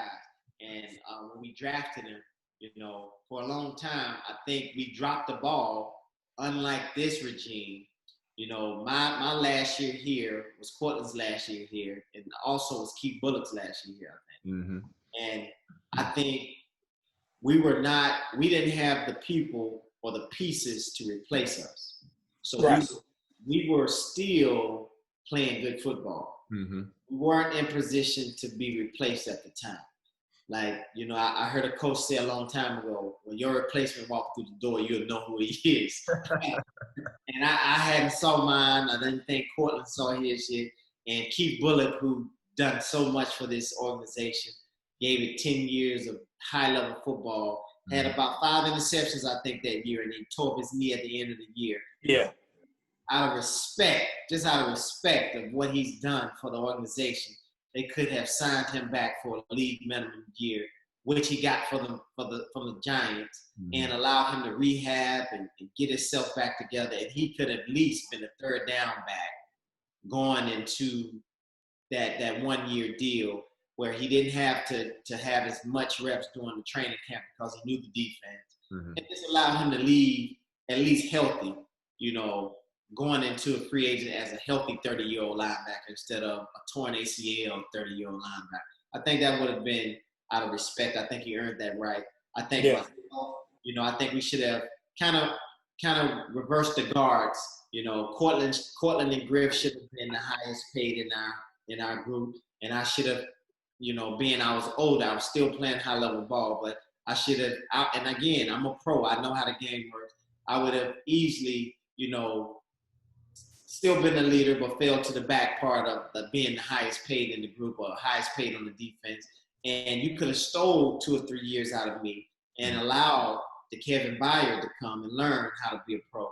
You know, I don't think they really got back to being a high-level secondary until 3 to 4 years after that. And that was when Verner and Jason McCourty started playing well. And then you let Verner go.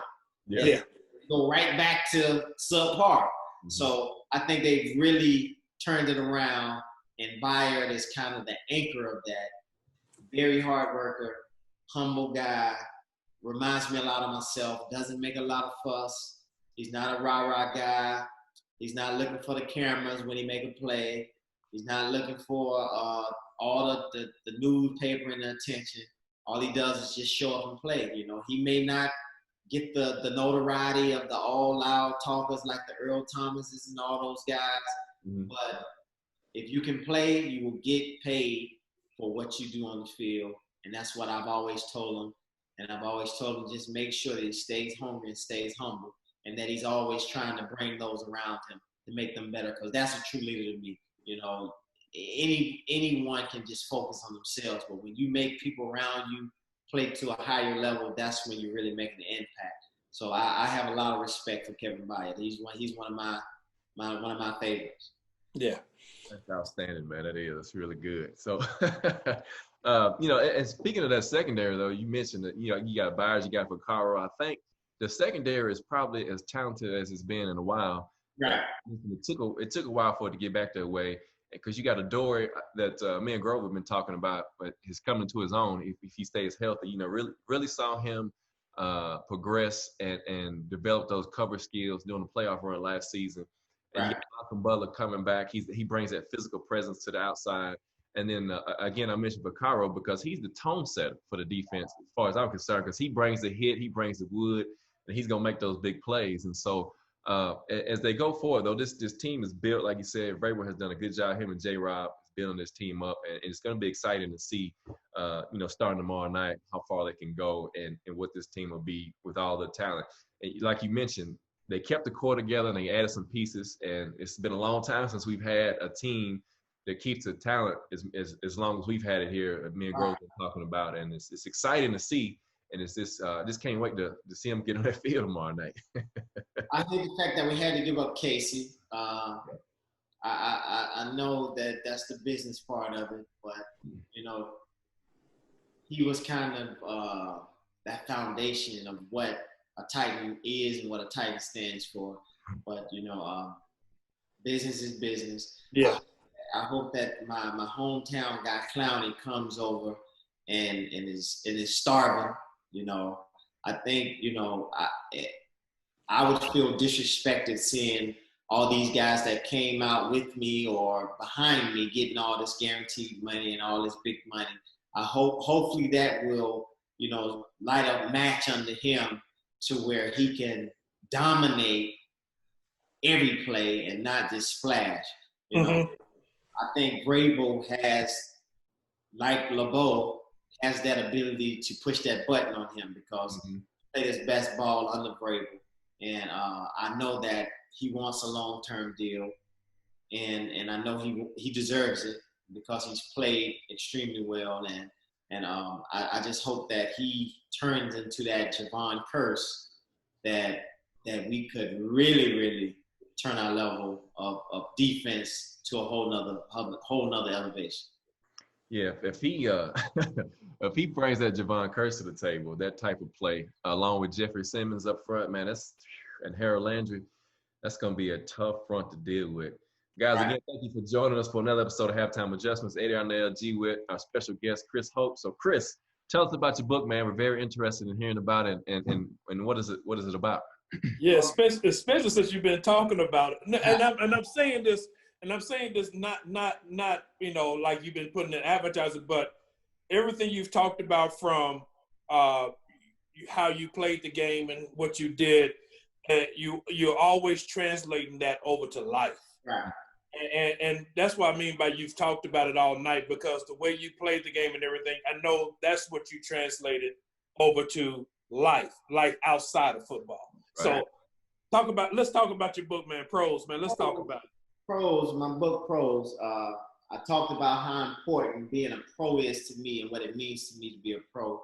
And I try to live, I try to respond, I try to react, I try to walk and talk being a pro, because that's what I strive to be, a professional human being. And that doesn't cut off just because I'm not playing football anymore. I shared with you earlier that I was a person that never allowed what I do to become who I am, because when I can no longer do it, I would have been a nobody. And I realized that no matter if I played 20 years in the National Football League or 5, I would have to, transition from being an athlete to being, again, that pro human being. And my book is based on biblical principles. It's for all walks of life, all colors, all ethnicity groups, no matter what side of the track you were born on.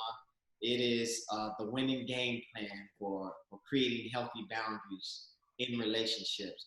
One of the most important things that God wants from us is a relationship. Mm-hmm. That's right. He doesn't want it to be a transaction. He wants it to be a relationship. Right. Any person in pursuit of success, and I hope that's everyone that's been born or in pursuit of success, some form of success, needs to understand how to handle it, because success without peace of mind, I'm saying, is an empty goal. Yeah. And an empty achievement. And what I base on in my book is handling the relationships that mean the most to us. I always tell people that, if you were able to achieve all the goals that you dreamed of, from the wildest dream to the biggest dream to having anything that you ever imagined, and you don't have those that you love the most to celebrate it with, it would all be a waste. That's right. If you have healthy relationships with those that have been your support system, that has been your motivation, that has been the same people that has encouraged you to chase and pursue those goals. If you don't have those to celebrate it with at the end of the day, I don't care how much money you have, I don't care how much notoriety and fame, success you have, you're gonna be unfulfilled. And throughout my career, I've had the opportunity to be successful in the game as a team player and as an individual. I've had so many great successes. We've talked about many of them. I've been fortunate to be a winner in all aspects of life, but to lose in those relationships, those valuable relationships is more important to me than anything else. And I strive throughout this book to encourage, not just athletes, but businessmen, educators, teachers. We all, at one point in time, are going to have to rely on our seeds. You think about the biblical sense of that. God, the Father, created Jesus, the Son, to down the cross to fulfill God's purpose to save the kid. That's parents, God, relying on his seed, Jesus. That's the biblical part of it, because that's the cross that's on the book. That's where it starts and ends for me, and hopefully I can encourage those through this book to lead them back to Christ as well. But then when you think about a child setting out to accomplish a dream, and I can ask you, I can ask either one of you, as a kid, what was your biggest goal? Your biggest goal was to make your mom and dad proud. And I can ask you now, being a parent, what's your biggest goal? To provide a healthy, successful childhood and livelihood for our kids, safe environment, financially, spiritually. You want to create this avenue for them to be the best that they could be. So those are two healthy goals or two healthy mindsets. But where do they cross to where, as a kid and as a parent, there's a separate relationship? And I think that's where we don't become intentional about our expectations that we have for each other. We start to feel entitled, or we start to put our expectations on our kids. And as kids, we expect our parents to do certain things. And as a culture, being from a small town, becoming successful, these expectations that they had for me as a kid, I didn't see them. You can't plan for that type of thing. And, in our rap music and TV shows, it all teaches us the misbeliefs of what we're supposed to do. Right. And we start to chase and try to live up to these expectations of those that have been set from people around us. And we end up chasing ghosts to where you see so many successful people being unhappy and unfulfilled at the end of the day. And if I could help, cure that one thing, I would say I've done my job as being a human being, a professional human being. Well, man, I can tell you, and I'm glad you brought all that up again. Like I said, you really been expounding upon your book the entire conversation, but I always looking through it, I glanced through it real quick just to see, and two passages that you spoke of that really speaks volume to what you've been saying all night. One is, what does it matter if you gain the whole world and lose your soul? That's right.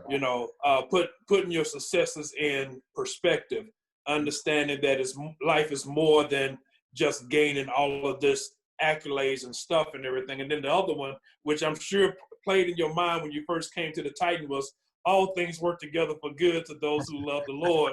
The call according to his purpose. One of my favorite verses. And I talk about that in the book. So many people say, you became this all-pro and this star in the NFL, and you was the highest paid safety. And I say, playing for the Titans, that wasn't the blessing. Signing a big contract. The bigger blessing was that I came to meet Bishop Walker, and I became closer to God. I was able to create my own authentic relationship with God, what he wanted. It wasn't a transaction. Playing in the NFL or being successful, or, you guys have people that call you wanting things all the time because they think you have it. Those are transactions that make you not want to answer the phone. So you think about that in relations to God.